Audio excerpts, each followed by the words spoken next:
please raise your right hand and repeat after me? I do solemnly swear that I will faithfully execute the office of President of the United States and will, to the best of my ability, support and defend the Constitution of the United States, and that I will well and faithfully discharge the duties upon which I am about to enter. So help you God. So help me God. Voting is a fundamental part of our democracy. It's far more complicated and cumbersome than most realize. The voting system as we know it today is decades old, but at the end of the day, it's what keeps our government working.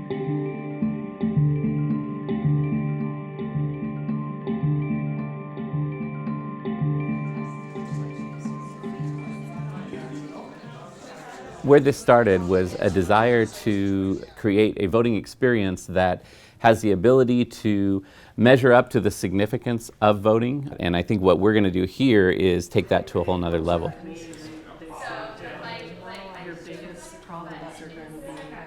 As always, I'm really excited to be here. We're on the home stretch of this major milestone in the project.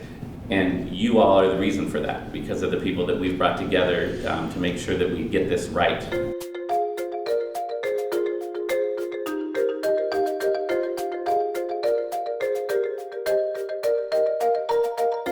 Anyone who looks into the background of IDEO will see that their history has shown that they've mastered this human-centered design part. They've got a proven model, and I think it was a great fit for this project.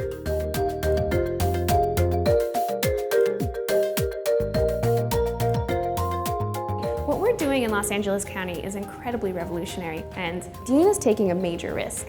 And the risk isn't like that he's doing something wild and dangerous. The risk is that he's doing something radical to improve a fundamental part of our democratic system. So there are no two elections that are alike. So I think in that sense they are messy, but I don't think they have to be as messy as they are today. I think that we have waited longer than we probably should have to try and design a system that fits more with the way things work in the modern world. As so many things in the public sector work, oftentimes you don't see those revolutions until there's a problem. And that started back in 2000 with the Bush v. Gore election. There was this rush to change the voting system then. I would argue that rush happened too fast, that nobody took the time to step back and look at it as a holistic problem. They looked at it solely as an equipment or a technology problem. What we're trying to do with this project is step back from that and say, wow, we have a shot here to do it and do it right. Are you ready to print your ballot? This is your last chance to go back and make any changes. What's been great about this project is that we have really pushed ourselves to free ourselves of the constraints of the current regulatory environment, the current technical environment, and the current even the current fiscal environment, and say, let's wipe off all of that from the table, and first let's figure out what a good experience ought to look like. Then we can go back and figure out what do we need to change in terms of regulations, what do we need in terms of funding, and what kind of technology do we need to make that happen. In a lot of products you're designing for most users. For this voting machine, we're designing for all voters.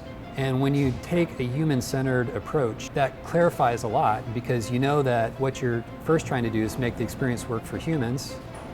And once you know what humans want to do, that clarifies what the technical approach should be. And in certain cases where we need to push back on policy because policy is at odds with what voters actually want. When we started this project, we started with about 42 hours of interviews with subject matter experts from all over Los Angeles, and they talked to us about all of the regulations that we would have to comply with in order to design a voting system. And we made a list of 868 design issues that we would have to be in compliance with, design constraints.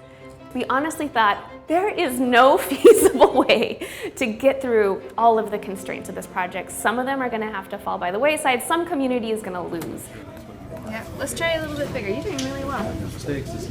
This is exactly why we're here, because we need to learn about what needs to be bigger. We spent a lot of time with people who are living with really severe cerebral palsy, so very little fine motor and gross motor skills.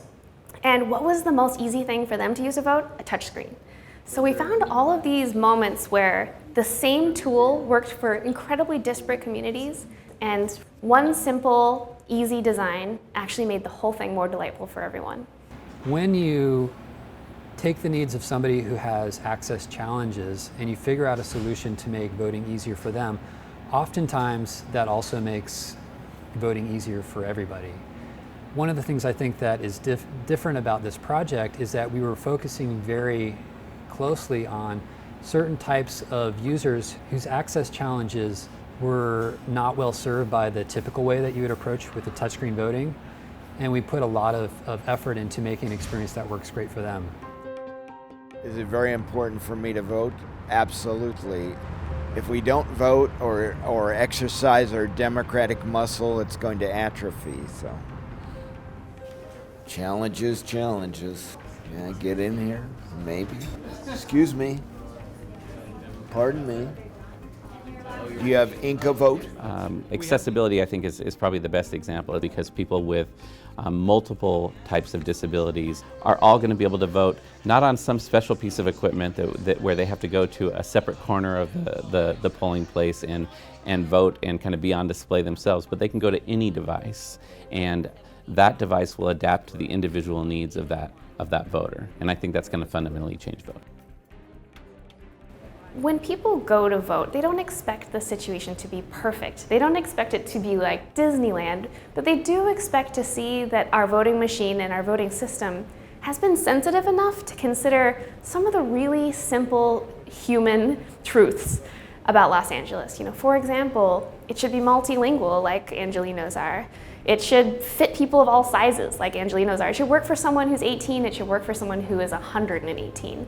And so a lot of the ways that we learned how to design the system wasn't by designing something that was perfect for everyone, but something that respected the basic human nature of every person who's going to come into the center.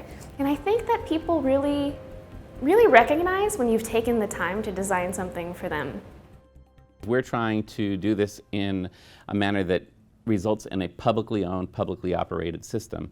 Nobody's done that in the voting environment before. Most voting systems are proprietary, privately owned companies that sell voting equipment for profit. We're trying to break that mold. We're trying to do this in a way that expands that market rather than shrinking it.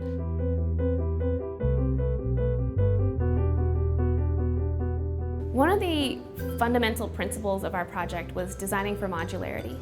And what that means is that each part of the voting system can be taken out and replaced with a new part. And the goal of that is to create a world in which we don't have to fear technological growth. In fact, we have the opportunity to swap things out for better things, for more affordable things, for more effective things as they come into the market, and we're assuming they will. We also have designed into this the ability for you to access your sample ballot on a mobile device and to interact with that before the act of voting. So if you want to begin reviewing the ballot, get familiar with what's on it, pre-mark it in a way similar to the way you might check in for a flight and get a boarding pass electronically, you can do that as well. Take that with you when you go in to vote, scan it in, and then that'll get you an expedited voting experience. Just thinking about the individuals I know who have always wanted to vote in person and have never been able to really know that they're going to have a way to do that and to have a private vote where they can be independent and not have to ask for help. I think it's amazing. The thing that this new system makes possible is voting centers. And actually, voting centers might be the more important innovation. The big change here is that we associate voting today with a random Tuesday between the hours of 7 a.m. and 8 p.m. Voters want choice. They want the ability to go to a location they choose to vote that's convenient to them, that's comfortable for them. So instead of 4.8 million voters going each to a single location, now those 4.8 million voters can go to one of several hundred locations that are located throughout the county over a period of several days.